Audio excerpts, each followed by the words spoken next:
मैं अभी इस बिल्डिंग के अंदर हूं और ये सब हाथ से बन रहा है। इतनी डिटेलिंग अनबिलीवेबल है यार। तुम देख रहे हो ये लोग इतने बड़े पत्थर बिना मशीन्स के उठा रहे हैं। ये सच में नेक्स्ट लेवल इंजीनियरिंग है।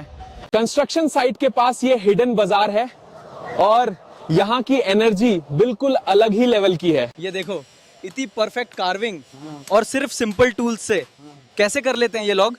सच बोलूं तो ये जगह हिस्ट्री नहीं, एक फीलिंग है और ये अभी बन ही रही है।